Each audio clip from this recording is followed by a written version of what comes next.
gusto natin at pagalingan pumindot. Pagalingan sa pindutan, doon mauuwi ang ating huling game in this best of 5 for the last semi-final slot in MSC 2026. Sino nga ba ang kukumpleto sa top 4 ng MSC at EWC? Malalaman na natin yan right after this game dahil ito na po ang huling laban, Aurora Gaming versus Onyx. Oh my goodness, parang isipin mo, ang daming nangyari kanina, Rakard. Dami nangyari, men. Down to best of 1. Yung buong halos isang buwan mo doon sa Paris, it will all end, either start or end with one BO1. Para sa Aurora or para sa Onyx. Ano no, ako matagal naman na ako nakakakita ng mga teams na natatalo at nalulungkot, na umiiyak pag natatalo sila. Pero parang dito sa dalawang teams na to, parang walang deserve na umuwi. Eh. Parang, tsaka kung iiyak ka din, maganda nang umiyak sa Paris. Maganda yung view eh. Ay, doon maganda Doon na kung iiyak ka na mag-emote ka, doon ka na lang mag-emote. Tapos ano pa, ano? Wala eh, ang ganda talaga. Ako gusto ko rin pumunta doon eh. Someday, bro. Someday. Sana no, may... Sana next year. Doon ulit, no? Next year, oh. Baka naman, boss. Baka naman, no? Baka naman. So, Libre mangarap. Libre mangarap. Para sa atin, sino mo naman tayo, di ba? Ano lang. Kung yung mga hamak na tagalingkod lamang ng ating mga kaibigan. Okay. Pero sana naman madamay. Let's go to ating game number 5. And I would say na if you have a very clean or a safe early game, kung ikaw yung Aurora, thank you. Just hindi mo kami ini-invade. Right now, it's Kyrie focusing on just getting to level 4, getting to a point where pwede siya lumaban, wala pa naman siya kailangan alalahanin, and Pagu is low. Bibigyan ba si Pagu? Hindi niya pa naman nagagamit yung flicker. So, makakatulong pa siya dito sa Turtle. Kelra versus Sigibum, magandang matchup to on the gold lane. Nakakauna yung Onyx doon sa Turtle. So, mararamdaman din to ni, sisilip si Lunar. Pwedeng lumapit si TNZ pero bigay na. Tanggap ng Aurora na hindi na sila makakalapit doon. That's gonna be a free turtle for Onyx. So, natural lang na sila ang lalamang dito. No, pero surprisingly, gold lead hundreds na sa Aurora pa rin. That's true. That's actually just a result of good micro and parang tradings. Kasi alam mo na matatalo ka, hindi mo pwedeng makipag-test sa first turtle. And at this point, Kesa may maging casualty pa, no? Exactly. Ang importante, if Aurora ka ngayon, ang mindset mo dito, guys, walang magpapapitas. Ang ganda yung rule number 1. Ang kagandahan lang dito, Rakard, si Kelra, matalino maglaro. Pinifreeze niya yung minions niya para makamiss ng minions itong si Sigibum. Kahit na nag-clear wave to sa mid lane, madedelay pa rin naman siya eventually. Kaso nga lang may naispagan. Sino kaya ang unang mabibigyan? That is gonna be a beautiful kick. Mabibigyan niya ng tuluyan dito si Rosa. Kaso nga lang kapalit lang din naman ito si Lupi. Pero tuloy pa rin ang tables dito ni Kyrie. Tinatry ni Lunar na makatakas. Kaya ba ng mga Kyrie? Kakayanin nila na i-take down si Kyrie. That is a 3v2. And nag-prevail pa yung Aurora. Oh my goodness. That is gonna be a very interesting turn of events. Pero habang nangyari din lahat yun, Kelra nakakapag-farm naman sa baba. Kaya yung gold lead, hindi din gumalaw. Grabe naman yun. Ganda nung sipa, ang ganda nung kain ng Barats. Sobrang ganda na naman ng palitan. Lahat, pati yung cable ni Kyrie, perfect to the every single, naka 7 yata yung 6. Ganong kaganda. And kita mo naman, parang handa na silang manipa. Aray ko. Kalma ka lang, masakit, boss. Grabe si Lunar, no? Isipin mo si Lunar. Siya yung nakin no? Papatay na siya, bumalik pa siya. Alam niyang may damage, may didil pa siyang damage. So, worth it yon para sa Aurora. Grabe. Sana all bumabalik. Diba? Oh. Sana all. Shout out. What? What? Shout out. What? Shout out lang. Gusto mo nga may shout out yung mga nanonood. Yung iba kasi bumabalik, yung iba hindi na bumabalik. Oo, mismo. Buti na lang, bumalik ito. Sa ating bumalik. Buti, si Lunar bumalik din. Si Lunar bumalik din. Diba? Balikan lang, boss. Sa ngayon, Turtle, wala pang nag-start. Parang sumisilip na rin ng Aurora. This time ata, Rockhart, ko-contest na sila. They should be able to contest. Kung kanina binigay nila, ngayon papalag na sila. They have the Way of the Dragon. Kompleto pa naman yung ultis. May retry din si Tienzi, so kaya pumalag. Pero pwedeng 5v5 to ah. Ay, nanakaw yung sipa, boss. Si Sans, nakakatakot yan ha. Way of the Dragon ni Sans, nakakatakot yan. May kinain. Eto na. Dura, nauntog. Mabibigyan niya ba? Pero si Luna yung mabubuhay dahil nga doon sa Purify. Sino kaya mabibigyan? It's gonna be Kenzie securing the turtle. Blazing Duet gagamitin. Tatanggap naman ng damage yung Onyx pero mukhang makakuha din naman sila ng trade on to Pagu. Kaso nga lang sa ngayon, mukhang magkakaroon lang talaga ng trade off na 1-for-1 pero si Kenzie lulubog. Lilitaw. Makaka-back away. Si Kelra naghahanap ng pwedeng bigyan pero Binalikan papalangan naman. siya ni Kenzie. Grabe naman yung tapang ni Kenzie doon. Kahit ako, hindi ako babalik dun eh. Out na, boss. Out ka na! Pa yun, napitas ka pa dyan. Gakalaro mo. Oo. Yung mga settings natin. Delix sa yun. ganon. Pero sa ngayon, sumasama na si Lunar. Both XP laners sumasama doon sa gold lane na magkabila. Mirror ang ginagawa ng dalawang XP laners sa isa't isa. Nawalan tayo ng lane. Nasipa si Kira! Purify. Again, Purify gonna be used up here. And Holy in comes cable! Kyrie Cable. Kumpleto naman. Pago is in trouble. Hindi na mag-iisa pa out of range doon sa Zaman Force. They will be able to disengage.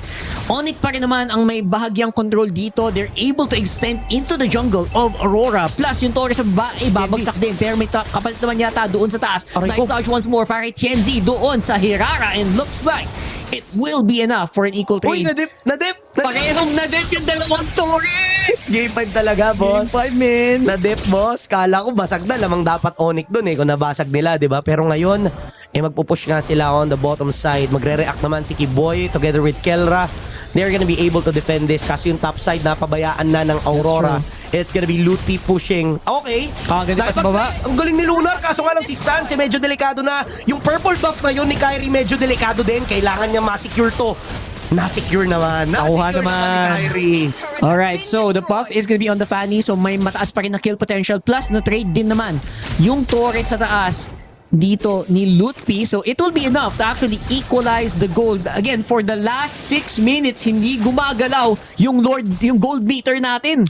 Masterclass, Rockert. Wala akong masabi. Kasi in fairness, bawat pera, bawat 100 gold sa game na to could be the difference of life and death.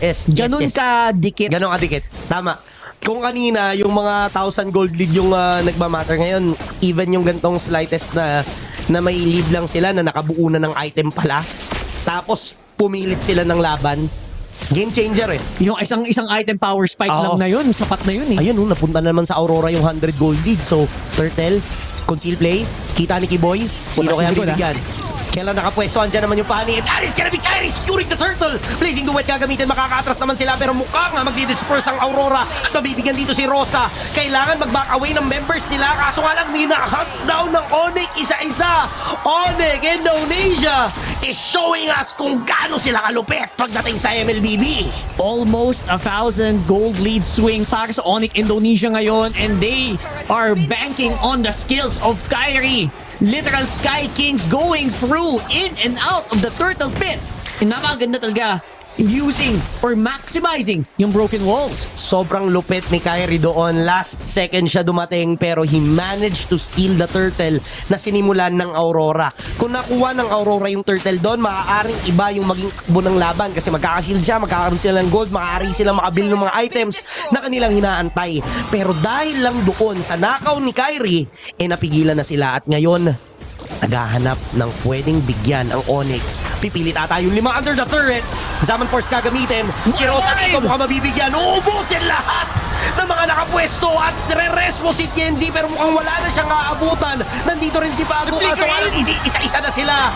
Yung magiging trade dito hindi ata magiging worth it kasi uubusin yung buong Aurora para lang sa isa. And that is gonna be Kyrie securing a Maniac. Still solidifying his status as one of the strongest assassin junglers in the world. Sobrang masterclass si Kyrie dito, man. This is a Kyrie game, ladies and gentlemen. Kung kanina, puro tayo Oo, Kelra, na talaga. puro tayo kung sino-sino dyan. Grabe to, no? Ganto kaaga, 9 minutes, pumapasok sa torre ng ganun, 5 papasok, magiging kapalit, roamer lang. Man, Saan ka pa? walang minions, pumiflicker in. Ganon kalala yung ginagawa ng Onyx ngayon, and from a 0 gold deficit, they're now up by 4,000. Onyx Indonesia showing up. Ito yung form na inaantay ng buong mundo. Ang bilis, Rockart, no? Kanina, hundreds lang. Biglang lobo yung kalamangan ng Onyx dahil sa napaagan ng execution na kanilang ginagawa. Kung mapapansin din natin si Kelra, likod ang kanyang tinatarget, kaya naman hindi mapigilan ni Rosa itong si Kyrie. Lagi siyang occupied doon sa mga chrono dashes ni Kelra kapag nailatag na yung Zaman Force. Sa ngayon, paano ba makakabawi yung Aurora, Rockart? Medyo mataas yung ceiling na kailangan nilang gawin. Definitely, it is up to the itemization dito ni Siggy Boom. Looking for the opening here, looking to prolong this game. Obviously, makukuha naman nila yung Lord. Pero ang tanong dito, gaano katagal pa kayang i-extend ng Aurora yung game na to? That's all that is. Sobrang aga kasi na nabasag ni ni Onyx yung Torre sa baba na to the point na kumatok na sila sa inhibitor turret. Kaya masasabi natin na pag nabutasan kaagad yung inhibitor turret ng yung base ng Aurora, talagang magsa-struggle sila dito sa depensa at maaari ngang ipilit ng Onyx to. Yeah, possible. Especially ngayon na meron pa silang access dun sa jungle, no? Sa jungle dito ng Aurora Gaming plus a big Lord walking doon sa baba. Medyo spread too thin yata ang Aurora para sa mga possible na huling moments na to. Kailangan magkapit-bisig ng Aurora Gaming upang depensahan itong Lord na to. Hindi naman pipilit yung 5 from the side of Onyx. Mukhang magiging satisfied naman sila pag nabasag na nila tong Torrent to. Kaya. Dahil may minions pa na paparating. They have to give up that inhibitor turret, pero wala na atang kayang pumatay kay Kelra sa sitwasyon ngayon. Kailangan pang mag-build up ng items ng Aurora para sila ay makasabay. And si Kenzie, nahihirapan siya makipagduelo kay Kyrie. Medyo mahirap talaga. Plus, hindi pa nila alam. Walang info na binigay si Kyrie kung nasan siya in the past few seconds. And now, it's gonna be another holy defense na mawawala doon sa kitna. It's gonna be a total siege. Sino kaya ang magsisimula? Maaari silang pumilit dito at may nakain. Etong si Lutfi, mabibigyan niya ba? Kaso nga lang si Lutfi masyado na palalim. Blazing Duet hindi magiging sapat dahil siya yung mabibigyan dito ni Kyrie. Andyan yung Zaman Force, makapag-unlead dash. Bago medyo delikado, mabibigyan ba? Pero siya yung makakasurvive. Ngayon, 3 miyembro, maghahanap ng pwedeng bigyan. Kelra and Kiboy is so low na pwede silang habulin dito ni Lunar. Kaso nga lang with a conceal, extra movement speed, Sans will save them with an intercept para hindi tuluyang mahabol ang kanyang mga teammates. Pero napakatindi ng ginagawang play ng Onyx. Kumakatok na talaga sa base, Rockart. This is possibly just waiting for the next Lord.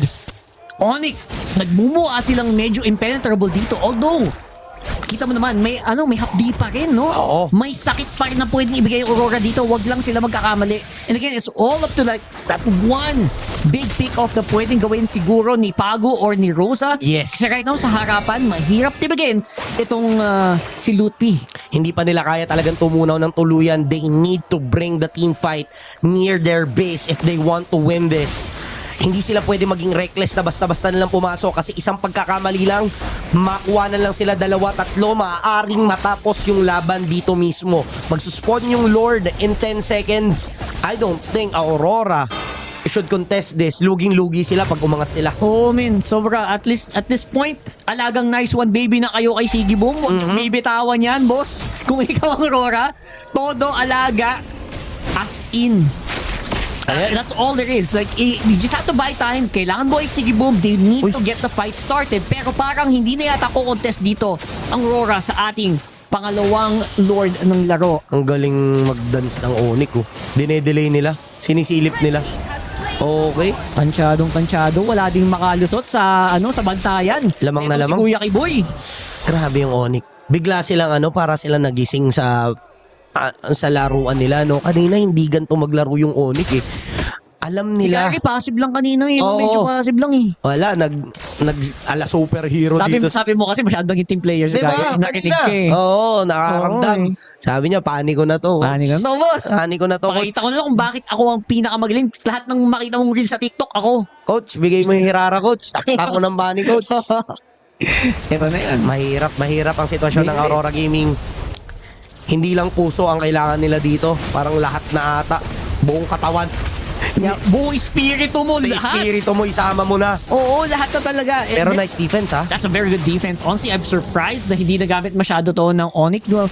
hindi din sila masyado nagmamadali. Mid lane, pipilit ba? Medyo maliit yung Barats, kaya medyo nag-aalangan ata itong si Lutfi. Kiboy with a flip. Si Lutfi, mabibigyan. May flicker na gagawin si Kiboy. Andiyan na yung Zaman Force. Andiyan na rin si Kyrie!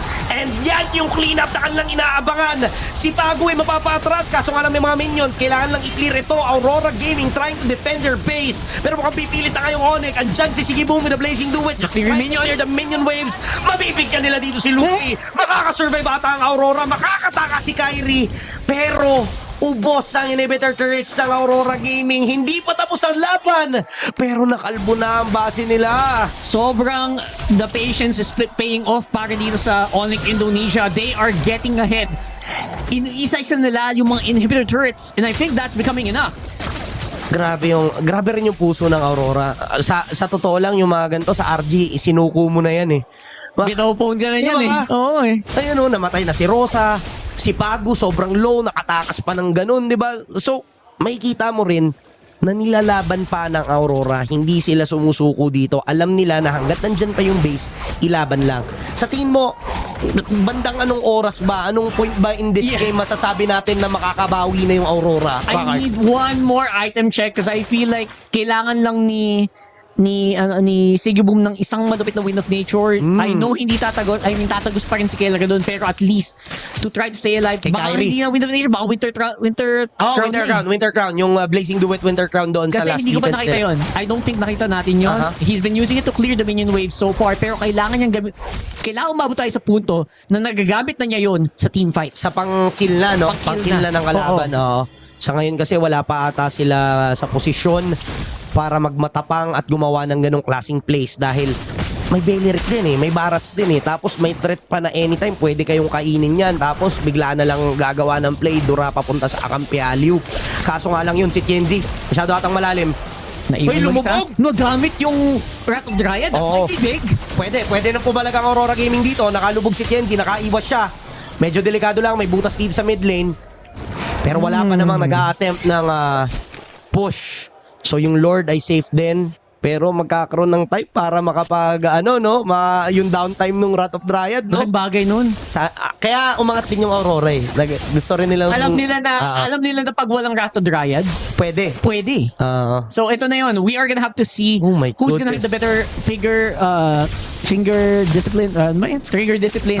Sorry. 17 minutes. 17 Rocket. minutes yan. Tagal na ng mga timers yan. Promise. 1 minute. 17 Almost 1 minute. minutes. Parang kung ano lang nangyari sa game 4, no? Kailangan Kanina, 23 yata. Oy, ang liit ni ang liit ni Lutfi Oh. Nasasaktan siya kay Sigiboom. Wait a second. May pag-ikot. Nakita ba nila? Hindi ata na nakita si Kenzie pero Ayan. mukhang may play na gagawin. Lilikod na nga si Kenzie, mabibigyan dito si Rosa. Masyado down. ata siyang malayo doon sa teamfight kaya mabibigyan din ata dito si Pagu. Pero andyan yung follow-up ni Kenzie. Nagkagulo na. Di na nila ata matutulungan. Andyan yung Winter Crown. Kaso may Winter Crown din yung kalaban at mabibigyan ni Kelra. Etong si Sigiboom. At mukhang magpo-fall off ang Aurora Gaming pero mukhang nandyan pa naman si Kenzie. Nagkamali ata sila kaso nga lang dito na rin si Kyrie. Gagawa na play si Kyrie. Okay, makakatakas ba? May immortality pa naman. Kaso nga lang nakabang na lahat. Mukhang this is it. They will try to head us right here and right now. And the last hope of Indonesia prevails in this series. The Indonesian second place team Onyx Indonesia has just eliminated Aurora Gaming Turkey and they will claim slot number 4 sa ating semifinals. Against all odds, when people were starting to doubt, when nakita nilang dahan-dahan na silang nalalason, sabi ni Kyrie, "Hold my water. I got this." And sila ngayon, mga abante, magiging still another surviving team from Southeast Asia. Posible pa rin ang rivalry matuloy ng PH versus Indonesia God, sa Grand Finals. Sobrang nakakatuwa lang bilang Pinoy na makakita tayo ng mga Pilipinong aangat at mag-a-advance. Beautiful series para sa Onyx. Kyrie and Kelra showing us kung bakit sila import sa Indonesia. Kita mo kung gaano kalaki yung impact nila sa buong seryeng ito. Bro, That's why they're getting paid the big bucks. Oo, iba. Yun yung mga galawang worth millions talaga, min. Grabe si Kael'ra at Kairi dito. Sa buong series, sila yung masasabi kong talagang nag-perform ng matindi. Kasi they were one loss away from getting eliminated. Pero si Kairi happened on Game 5. Kyrie happened talaga. Yun yung pinaka masabi ko din.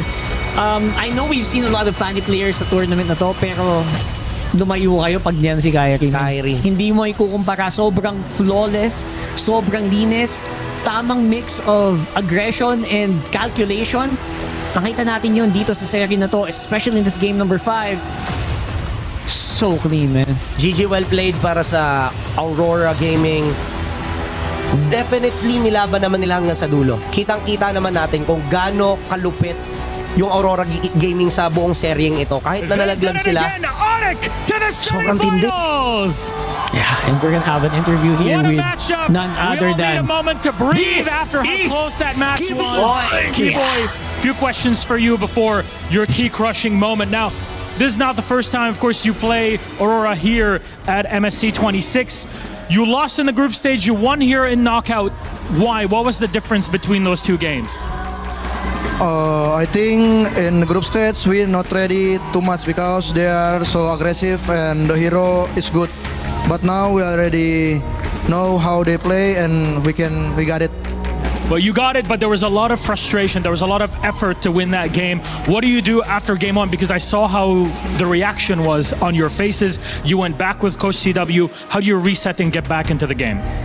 Yeah, we just think next match the team spirit, right? Yeah, we just focus team spirit and yeah, just enjoy and reset for next. You have the reset for it then, and you know, you've made the knockout stage. Last year, you of course were here as well. It's semifinals again, 2 years in a row. The question is, are you ready to go deeper than that? Does that add to the pressure, the fact that you're also playing a non-SEA team that wants to get to the grand final as well?